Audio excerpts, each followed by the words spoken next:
Assalamualaikum warahmatullahi wabarakatuh. Perkenalkan saya Muhammad Fajar, NIM 18060, Prodi Ekonomi Pembangunan FE UNP.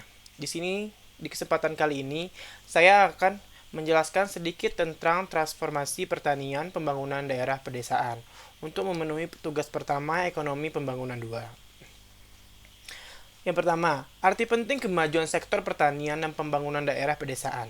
Lebih dari 2, miliar orang di negara-negara dunia hidup dengan bekerja keras menggarap lahan pertanian yang kurang memberikan hasil yang memadai untuk menunjang kehidupan mereka sehari-hari. Dalam pembangunan ekonomi, secara tradisional peranan pertanian hanya dianggap pasif dan sebagai unsur penunjang. Peran utama lahan pertanian hanya sebagai penyedia tenaga kerja dan bahan-bahan pangan yang murah dalam jumlah yang cukup untuk ekonomi industri yang sedang berkembang, yang dinobatkan sebagai sektor unggulan dinamis dalam strategi pembangunan ekonomi secara keseluruhan. Kebanyakan ekonom pembangunan mengandung konsensus bersama bahwa sektor pertanian tidak lagi memainkan peran pasif dan sebagai pendukung belaka, justru perekonomian pedesaan pada umumnya dan sektor pertanian khususnya harus memainkan peranan penting dalam strategi pembangunan ekonomi apapun, terutama bagi negara-negara berkembang berpendapatan rendah.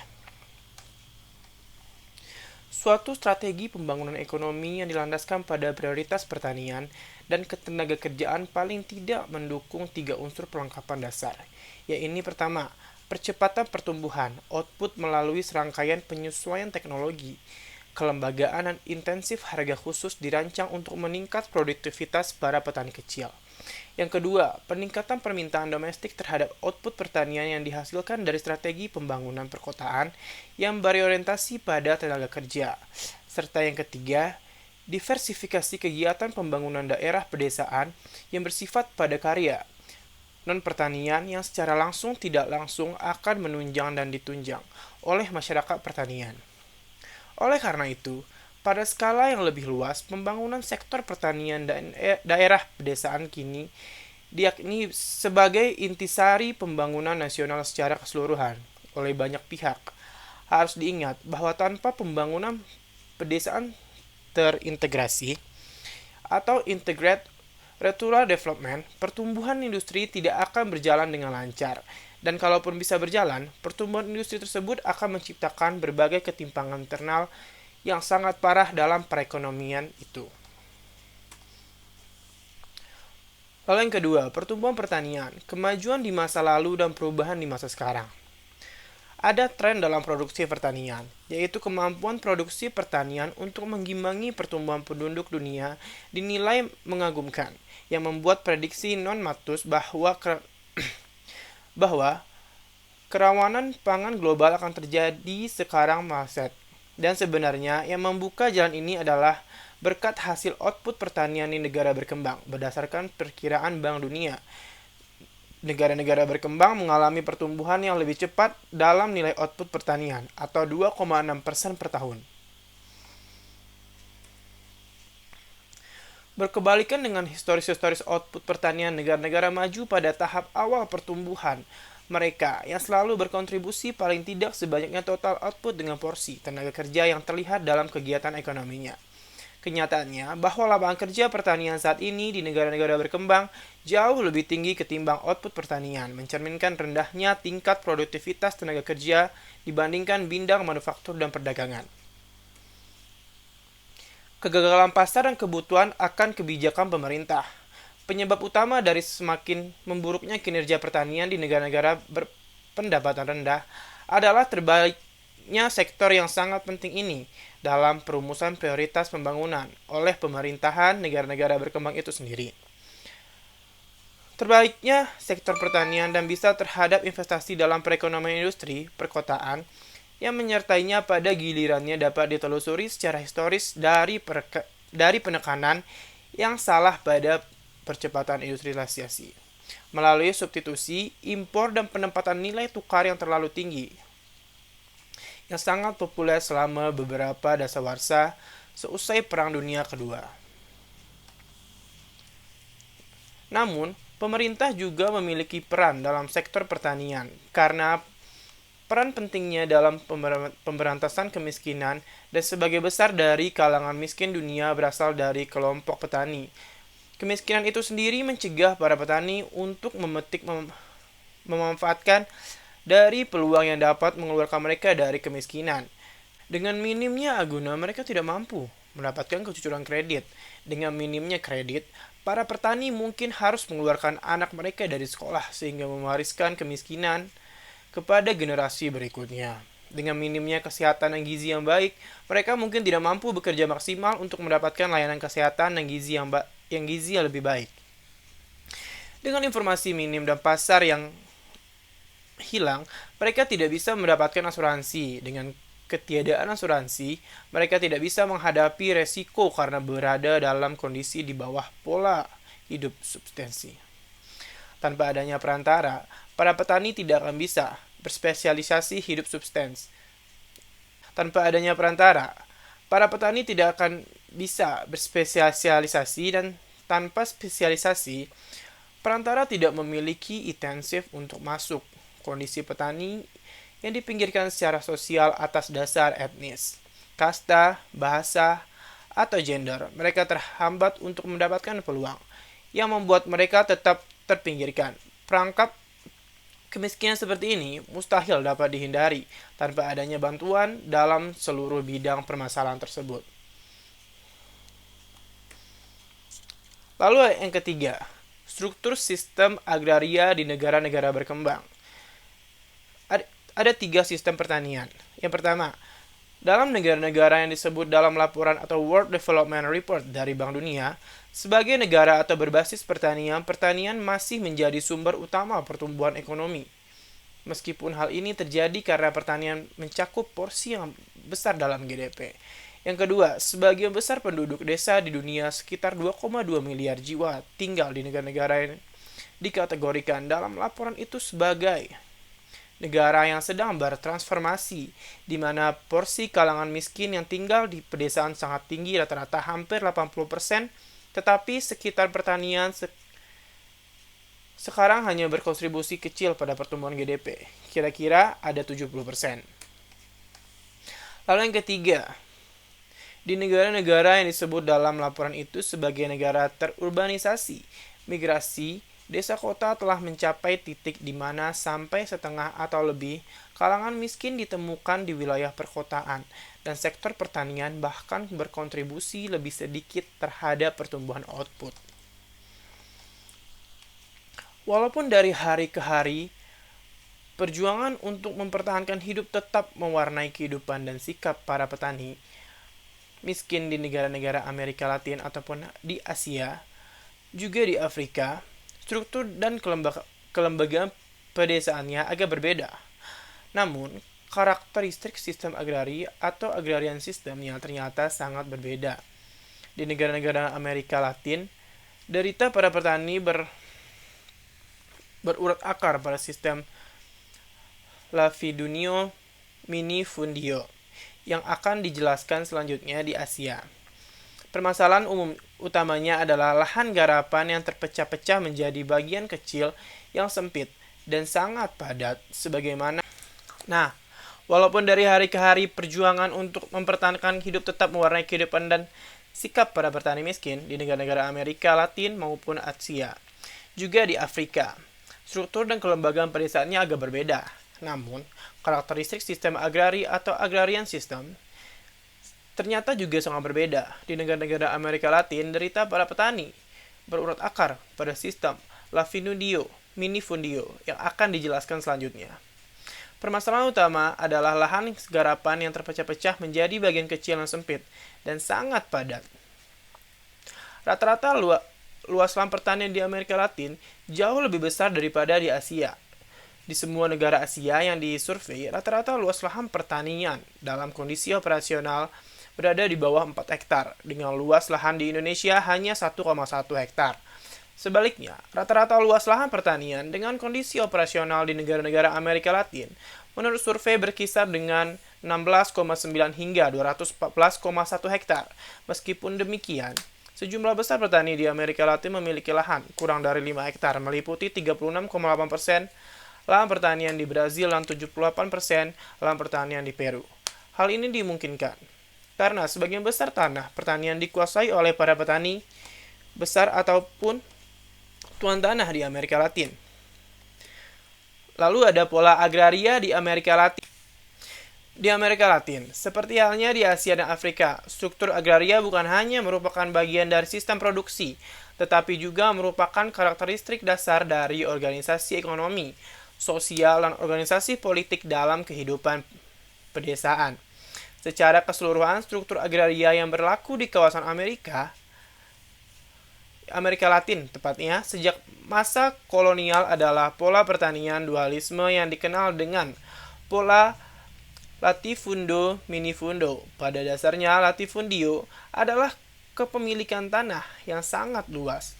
Latifundio biasanya didefinisikan sebagai pertanian besar yang bisa mempekerjakan lebih dari 12 orang pekerja, dan beberapa bahkan sampai ribuan orang. Sebaliknya, minifundio adalah unit usaha pertanian terkecil.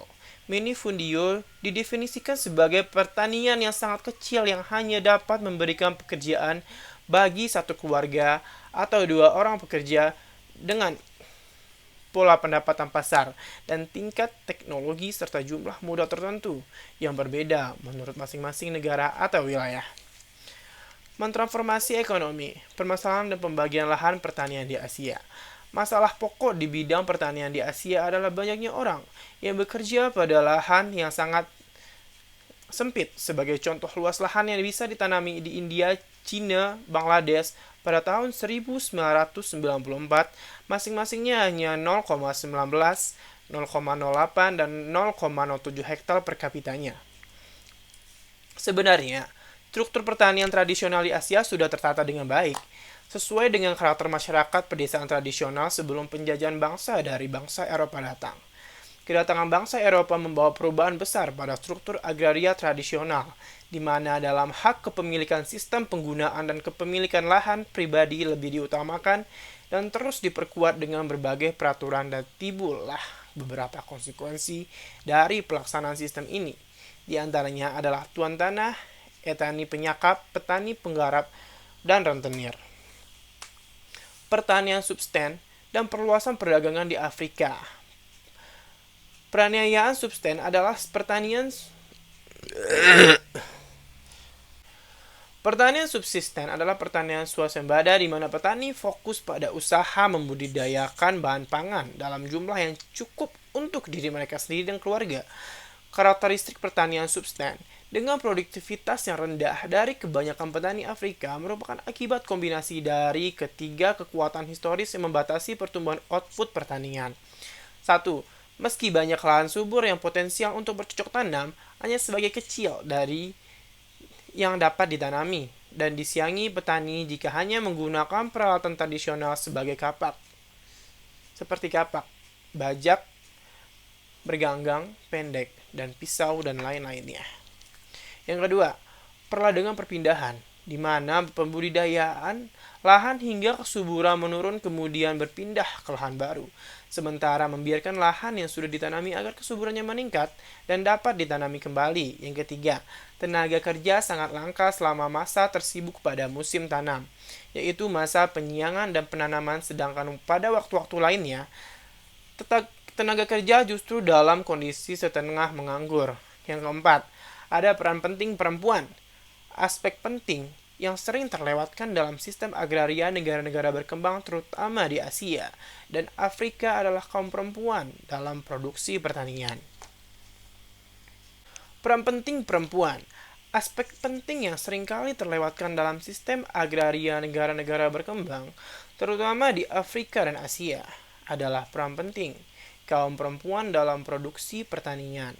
Dalam beberapa kasus, perempuan melakukan sekitar 70% tugas pertanian, dan dalam satu kasus bahkan hampir mencapai 80% dari keseluruhan pekerjaan. Pada umumnya yang dikerjakan adalah pekerjaan-pekerjaan kasar dengan menggunakan peralatan yang serba sederhana atau bahkan primitif, dan memerlukan banyak waktu sekedar untuk mencukupi kebutuhan subsisten keluarganya.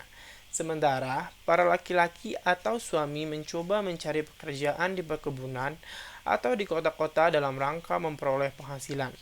Penelitian baru menunjukkan adanya kondisi kemiskinan waktu bagi perempuan. Berbagai hasil studi mengenai alokasi waktu perempuan dalam mengerjakan berbagai tugas tersebut akhirnya mengukuhkan pengakuan mengenai betapa besarnya dan pentingnya kontribusi perempuan bagi perekonomian pedesaan.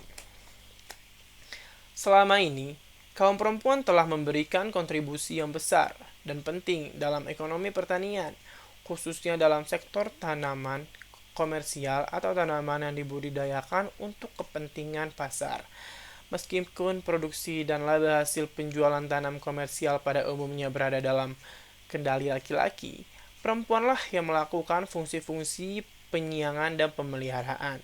Karena partisipasi aktif perempuan sangat penting bagi kemakmuran masyarakat pertanian, maka rancangan kebijakan harus memastikan bahwa perempuan bisa mendapatkan manfaat yang setara dari upaya-upaya pembangunan.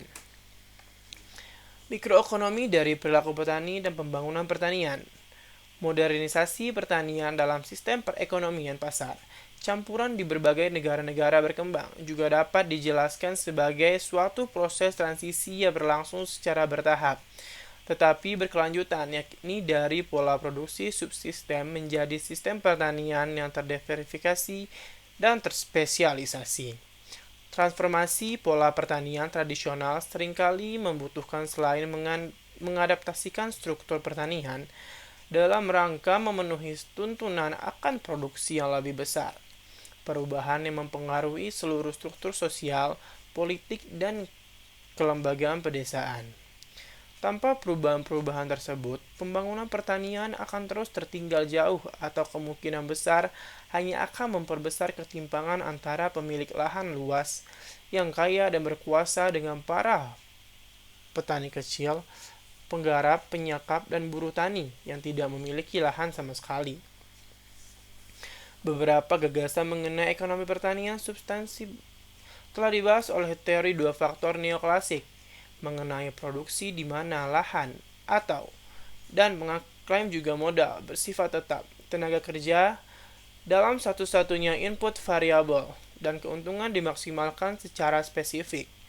Teori ini memberikan alasan ekonomi bagi produktivitas yang rendah dan diamati dalam pertanian tradisional dalam bentuk hukum hasil produktivitas marginal yang sebagian menurun. Sayangnya, teori ini tidak mampu memberikan suatu penjelasan yang memuaskan mengenai mengapa para petani seringkali menolak inovasi teknologi dalam produksi pertanian. Pengenalan bibit-bibit baru atau tanaman komersial yang berbeda. Oleh sebab itu, usaha pertanian subsisten mempunyai resiko yang sangat tinggi dan penuh ketidakpastian. Dan hal ini makin diperparah oleh kenyataan bahwa kehidupan manusia turut dipertaruhkan. Berbagai program untuk meningkatkan produktivitas pertanian bagi para petani kecil di Afrika dan tempat lain tidak berhasil karena gagal memberikan jaminan yang memadai agar para petani lebih kuat dalam menghadapi risiko hasil panen yang rendah. Terlepas dari apakah risiko tersebut benar-benar terjadi atau tidak, di berbagai wilayah Asia dan Amerika Latin di mana pertanian memiliki kinerja yang buruk, penelitian mendalam tentang mengapa para petani kecil seringkali enggan menangani peluang ekonomi yang tampak jelas-jelas seringkali mengungkapkan bahwa pihak tuan tanahlah yang memperoleh seluruh atau sebagian besar manfaat, para rentenirlah yang akan memperoleh keuntungan. Harga yang dijamin oleh pemerintah tidak pernah dibayarkan. Input-input komplementer atau pupuk, pestisida, saluran irigasi, kredit lunak, dan sebagainya tidak pernah terrealisasikan atau penggunaannya ternyata lebih probabilitas daripada yang diperkirakan pihak luar. Di wilayah di mana reformasi penggarapan lahan dirancang dan diberlakukan secara baik, yang memberikan petani penyakap bagian yang lebih besar atas hasil panen dan jaminan dari penggunaan lahan, maka hasilnya bukan saja pendapatan yang lebih tinggi bagi petani penggarap, melainkan juga efisiensi yang lebih tinggi. Contoh Yang paling jelas adalah reformasi kebijakan penyangkapan yang diberlakukan di negara bagian India di pengalabar pada akhir 1970-an. Jika seorang petani penggarap menghadapi pemilik lahan, ia bukan hanya menghadapi orang yang harus ia bujuk agar bersedia mempercayakan lahannya, tetapi juga calon majikan, calon penyedia pinjaman, dan sekaligus calon pembeli atas seluruh hasil panen.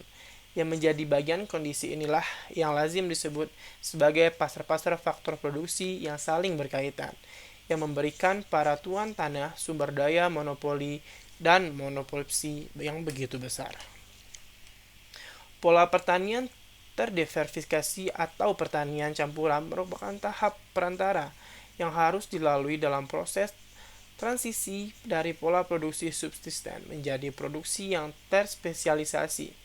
Pada tahap ini, tanaman pangan pokok tidak mendominasi output pertanian, dan jenis-jenis tanaman komersial baru seperti buah-buahan, sayur-sayuran, kopi, teh, dan phytothrium sudah ditanam, dan disertai pula dengan peternakan sederhana. Kegiatan-kegiatan baru ini dapat mengisi kekosongan dalam waktu kerja petani pada masa-masa ketika pengangguran terselubung terjadi. Dalam pola pertanian terspesialisasi, pengadaan bahan pangan untuk keperluan keluarga dan jumlah surplus yang dapat dijual tidak lagi menjadi tujuan pokok. Alih-alih kriteria keberhasilannya adalah keuntungan komersial dan hasil maksimum per hektar lahan yang didapat dari sumber daya alamiah, dan substansi menjadi objek dari kegiatan pertanian. Singkatnya, produksi ditujukan untuk keperluan pasar. Kebutuhan inti dari suatu strategi pembangunan pertanian dan pedesaan. Yang pertama ada perbaikan skala kecil. Teknologi dan inovasi. Ada dua sumber utama inovasi teknologi yang dapat meningkatkan hasil pertanian. Sayangnya, di pihak lain, kedua hal itu juga menimbulkan dampak negatif terhadap pembangunan pertanian. Hal yang pertama adalah pengenalan mekanisme pertanian guna menggantikan tenaga kerja manusia. Hal kedua, kebijakan kelembagaan dan harga yang menyediakan intensif ekonomi yang diperlukan. Syarat-syarat pembangunan pedesaan. Yang pertama, ada reformasi pertahanan. Struktur usaha tani dan pola penggarapan lahan harus disesuaikan dengan sasaran ganda, yaitu peningkatan produksi pangan dan mendorong distribusi manfaat kemajuan pertanian yang lebih luas, sehingga mempercepat proses pengentasan kemiskinan. Lalu yang kedua, ada kebijakan-kebijakan yang mendukung. Manfaat penuh dari pertanian berskala kecil tidak bisa diwujudkan tanpa adanya sistem pendukung dari pemerintah yang memberikan intensif atau peluang ekonomi dan akses kredit, serta input yang diperlukan untuk memungkinkan petani pembudidaya kecil memperluas output dan produktivitas mereka.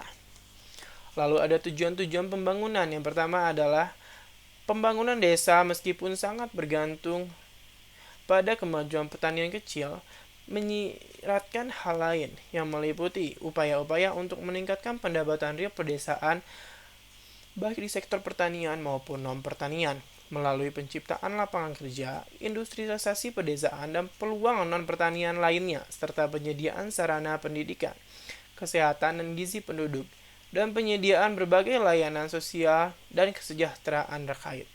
Berkurangnya ketimpangan distribusi pendapatan di pedesaan dengan perkotaan, perhatikan khusus pada kebutuhan pelestarian lingkungan, membatasi perluasan lahan pertanian ke arah hutan dan daerah rentan lainnya. Lalu, pengembangan kapasitas sektor pedesaan guna menopang dan memperlancar langkah-langkah perbaikan tersebut dari waktu ke waktu. Mungkin sekian yang dapat saya sampaikan kali ini. Terlebih terkurang, saya mohon maaf. Assalamualaikum warahmatullahi wabarakatuh.